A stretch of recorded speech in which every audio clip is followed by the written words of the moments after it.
Cette exposition représente les dégâts de guerre de 39-45. En 1944, il y a eu des obus qui ont été tirés. Les Américains étaient plus loin que la Villeneuve et ils ont tiré sur Sarre-Union. Alors, par exemple, l'église, le toit de l'église a été défait, puis il y a un couvent. Il y a un couvent qui a eu une bombe incendiaire et tout le couvent a brûlé. Ensuite, il y a eu la gare de Sarre-Union.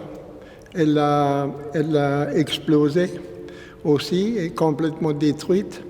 Et puis, il y a aussi eu des maisons autrement, et puis il y a eu des obus qui ont fait de forts dégâts dans toute la ville. C'est une maison près de la place des Potiers, à Sarre-Union. Actuellement, elle n'existe plus. Elle était dans un mauvais état, près de la place des Potiers. Là. Ici, c'est le couvent. Au haut du couvent, il y avait un couvent. Il y a eu une bombe incendiaire et tout le couvent a brûlé. Et là, c'est un obus qui est rentré dans la maison des Domel. C'était les Domel qui, actuellement, c'est Marie-Odile qui a eu un dégât. Ça, c'est l'enterrement d'un soldat de Sarre-Union. C'est le seul, c'est Martin Claude. Et Martin Claude est le seul qui est mort en Algérie de toute la région, de Sarre-Union et de la région autour. C'est le seul. Et j'avais fait le vœu qu'un jour, si on bâtisse les rues, qu'il pourrait y avoir une rue Claude Martin. Parce que c'était quand même assez dur en Algérie et ils étaient quelques-uns à mourir là-bas et c'était assez dur, hein, le climat et tout. Moi, j'y étais dans le même régiment et c'était assez dur, hein, la chaleur et la nourriture et tout.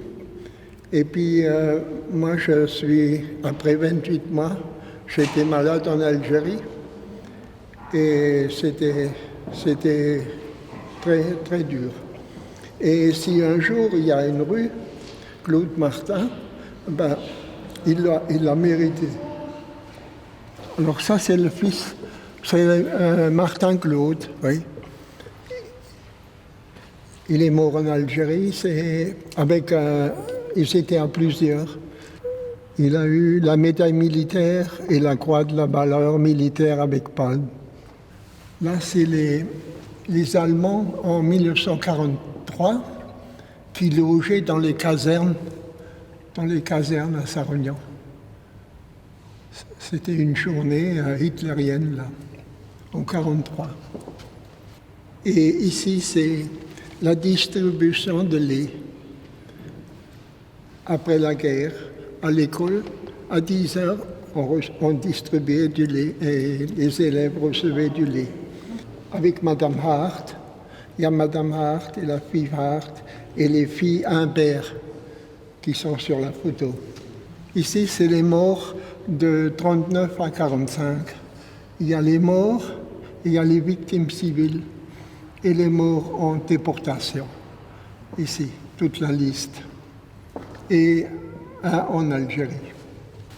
Alors là, par exemple, là, c'est des évacués, des Alsaciennes et des Lorraines.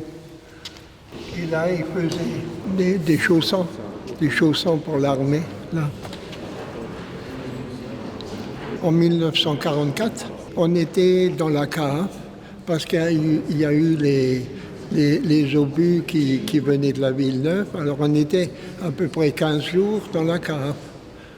Et à la sortie, après, on n'a pas été libéré comme à Strasbourg par les Français.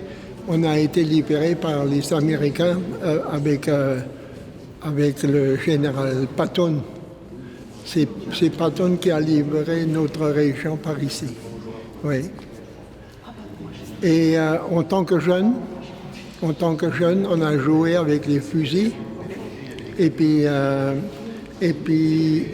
un copain a trouvé un fusil et il m'a tiré dans l'épaule. J'étais 3 mois et demi à l'hôpital. Et puis d'autres, il y en a un, il a joué avec des obus et il est devenu aveugle. Ça a explosé. Et puis d'autres qui ont mis les balles dans le feu, comme ça, et pour voir comment ça crépite. Et ensuite, ils ont eu des ennuis aussi. Ils étaient aussi à l'hôpital. Ça, c'était après la guerre. Il y avait des fusils et des munitions, alors ramassées. Et puis il y a encore une autre chose. En tant que jeune, il y avait les Américains. Alors on allait leur dire bonjour et tout ça. Et les Américains nous donnaient du chocolat et plein de cigarettes.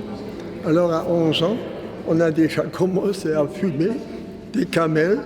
À 11 ans, on était un peu malade, mais on a commencé à fumer à 11 ans. Voilà. Eh bien, en 1939, quand nous avons été évacués, il y a une partie des gens qui sont partis en Haute-Marne. Alors, l'autre partie est descendue jusque dans le Limousin, Saint-Sulpice, Laurière, et qui était donc, c'est la plus grande partie qui était là-bas. Voire même la mairie a été évacuée là-bas avec le maire et le conseil municipal.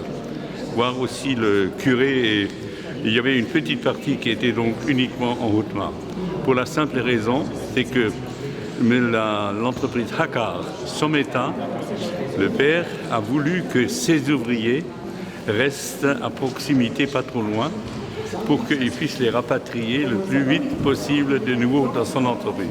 Et mon père et nos parents en faisaient partie. Donc voilà, alors donc la majeure partie, 90% sinon plus, était dans le Limousin, Saint-Sulpice, Laurière. Voilà, dont on voit les photos, la photo de Sauvagna aussi. On voit les gens, une partie des familles qui étaient donc devant le monument.